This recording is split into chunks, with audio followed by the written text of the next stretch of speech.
Hey everyone, it's Leandra at New Vocations Racehorse Adoption Program. Today for our Trainer Tip Tuesday, we want to talk about under pressure. So when we talk about pressure, what we're going to be discussing is really about the use of pressure release, which is kind of like the foundation for all different training, but how that differs between the pressure that they receive on the track, so how they're actually using their body, how they're communicating with their rider, and how it's different when we're trying to transition them into a different career path. So from the beginning, on the track, the horse is predominantly using its forehand. They will use their toe to grab and drag. It's more of a front end process. Allie, if you don't mind coming over. Allie's riding a horse named Clarion Call. He's a 2018 gelding. He was most recently at Belmont. He didn't have any published races, but he had published workouts. And you can see the head tossing is a really great demonstration of what we're going to talk about. Here's Allie riding Clarion Call. And a horse coming off the track, when you're talking about different feedback systems, he's predominantly using this feedback system in front. When we go to the transition of going to a different off-track career, we're going to talk about more of a full circle. You can keep him walking. So when they're at the track, they're used to going forward. So if a horse is being exercised and they are being a little naughty, so maybe they're rearing or throwing their head or sidestepping, or the rider is predominantly going to just try to send them off, just the forward motion. That's going to be their primary ask, is just that forward motion. And a lot of times, like walking is not something that they're doing a lot of under saddle. Then the rider will get a leg up, they trot out to the track, and they might go right into a canter. So just those different mechanisms are used in that way, so that this alone is a slower gait than what they're used to. So you're talking about the drag and grab and drag going forward, and then even from a rider's perspective, the exercise rider bridges their reins, so crosses their reins over and settles their reins into the horse's neck on either side of the withers. So when you're doing a bridge, that is going to help the rider's position because they're predominantly off the horse's back. So you're posting her in, they're in the little half seats, they're physically off the horse's back. So they're using that for position, but then the horse is also used to just leaning on its own pressure. So they have to have this forward movement, but they're leaning against their own pressure that's created from the rider sort of planting their hands. So the horse is used to going forward into the bit with that pressure. Now, when we go to transition them off the track, we want that horse to be off the rider's hand, off the rein. We want them to ideally have more of self-carriage, so not relying on that, having that pressure system. And we're going to be using our seat a lot more, have more lower leg contact. So now we have a new pressure ask with our seat. We want them to be off of our rein so that they're nice and light, and then having a real stretch movement so that their legs and their legs are sort of meeting up more, and they have a real stretch stride, and that involves a lot more muscles. So all in all, those pressure systems, those feedback systems are a lot different. So talking about the ways that we translate that, we're going to go right back to Clarion Call and Allie here. Like I said, that head tossing, that's something you're seeing often. So that's a way that he is sort of trying to get over the contact. So he can be behind the pressure, he can be above it. And so he's young, he's still trying to figure it out. You can see he's kind of sidestepping. There are a lot of different things going on here. So Allie's doing a really good job of just trying to sort of navigate him. But in a similar way, we want to sort of ask them to continue to move forward, something that they're used to in these moments, and sort of have them work through it. But when we're asking them to translate those pressure systems, like I said, so we're trying to get them to engage that hind end more, which involves a lot of different systems.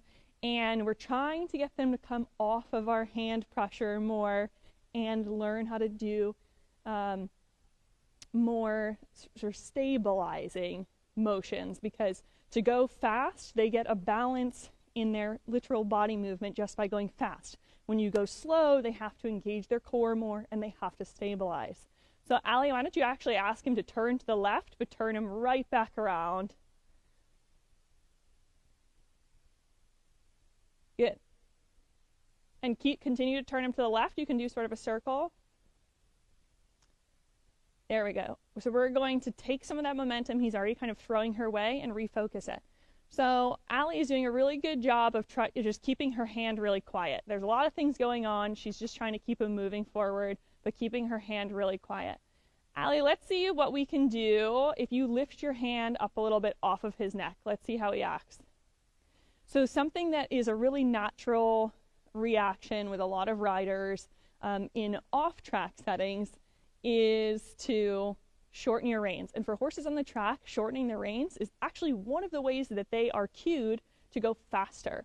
So obviously, if you might ask your horse to canter in an off-track discipline, then you might use your lower leg. Well, they're not using that low leg and seat contact as much.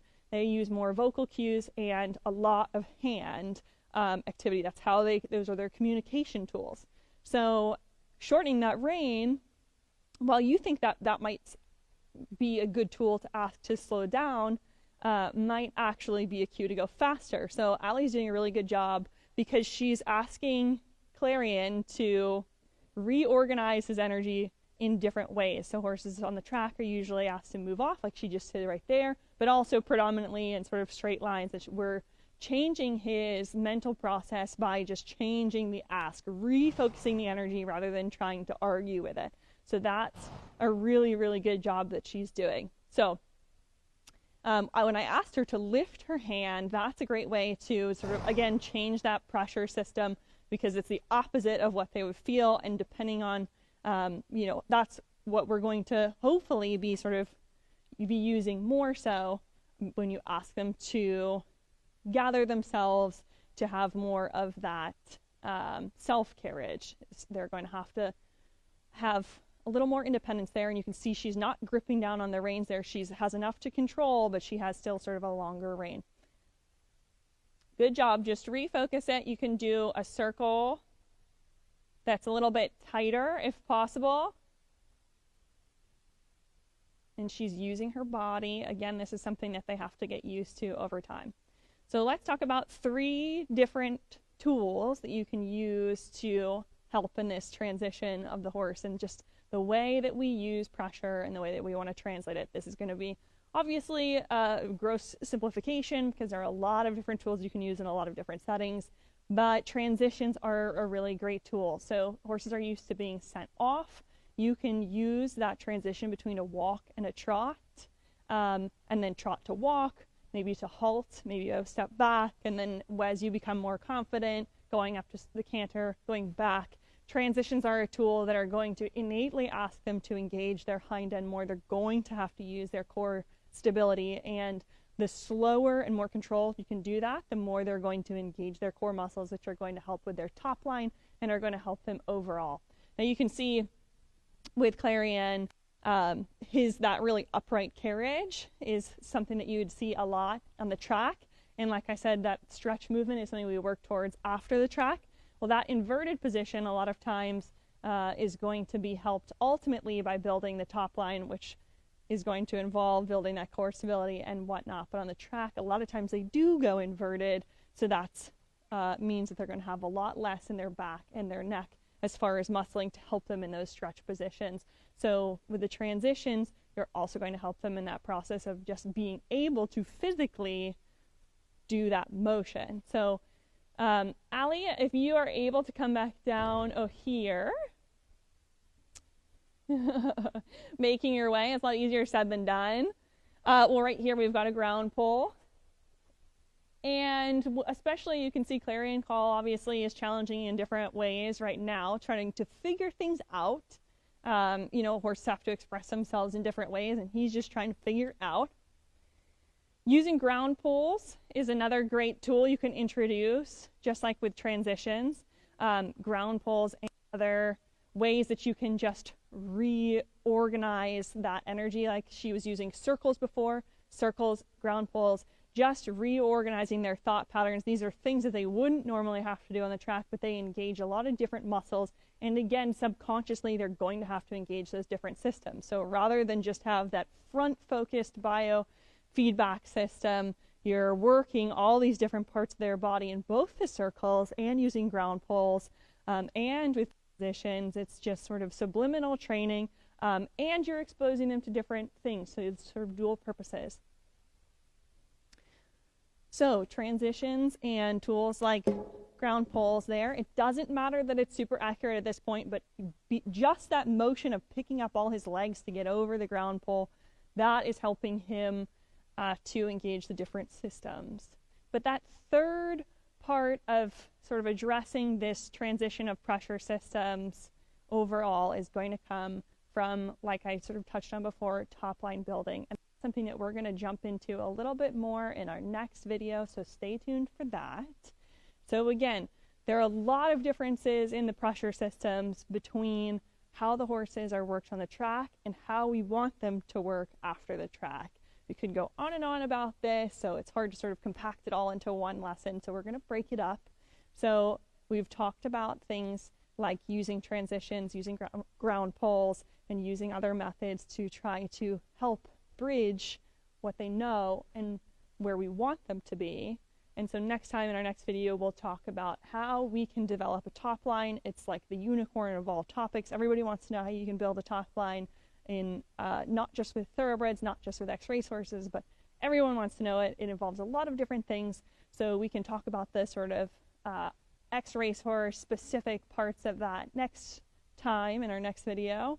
Thank you so much for joining us this time, though, and tune back in for more information next time.